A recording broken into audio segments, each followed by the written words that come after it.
Good morning বন্ধুরা, রাধে রাধে। নতুন একটা ব্লগে তোমাদের স্বাগত। তোমরা আশা করি সবাই ভালো আছো।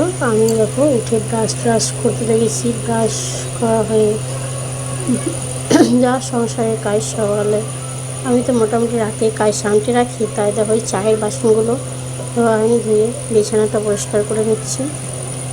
চাদরটা একটু গুছিয়ে, আর এইদিকে দেখো টিভি চালিয়ে দিয়েছে আমার ছেলে, কার্টুন দেখছে। ও সকালে উঠে কার্টুন চায় একটু, তারপরে তো স্কুলে চলে যায়। তারপরে যখন বিছানাটা একটু চাদরগুলো করছে, এখানে বইগুলো, ছেলের বইগুলো নিচে রাখা ছিল, ওর জায়গাতে রেখে দিলাম। তারপরে চাদরটা ঝেড়ে আমি চলে এসেছি আমার ঘর মুছতে। যাই হোক, তোমরা কীভাবে ঘর মোছো? সবার তো অনেক রকম মেশিন বা বলো দাঁড়িয়ে দাঁড়িয়ে ঘর মোছা, কিন্তু আমাকে তো এটাই ভালো লাগে। হ্যাঁ, অনেক মনে হয় পরিষ্কার হয়, ওতে মনে হয় পরিষ্কারই হয় না ঘর ফিরে। যাই হোক, তবে ঘরটার মুছে দেখো আমি চলে গেছি পেছন দিকে আমাদের বাড়ির ডাস্টবিনের বালতিটায় নোংরা ছিল, তাইগুলো ফেলতে। আর এখানে দেখো আমার শ্বশুরমশাই মাটির ভাঁড় বানাচ্ছে, আমাদের মাটির কাজ, আর ওটা বাবাই করে। আর এই পেছনটা দেখো, যাই হোক বলবে কি পেছনটা অনেক নোংরা, তো নোংরা ফেলার জায়গা তো নোংরা হবে, তাই না? পেছনটা এটা পুরো বাস ঝাড়া, আর পেছনে ওইদিকে দূরে অনেক মাঠ আছে, দম হয়েছে অনেক। যাই হোক, এদিকে আশেপাশে সব বাড়িও আছে। তারপরে আমি নোংরা ফেলে চলে আসলাম সোজা বাড়িতে।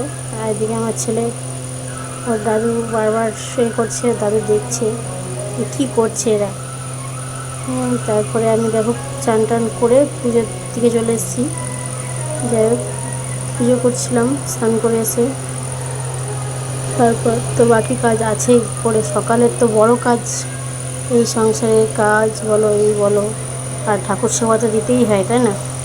ঠাকুর সেবা করে আমি একটু ঠাকুরের গীতাটা ওখানে একটু ধুলো পড়েছিল, তাই একটু মুছে টুছে নিলাম।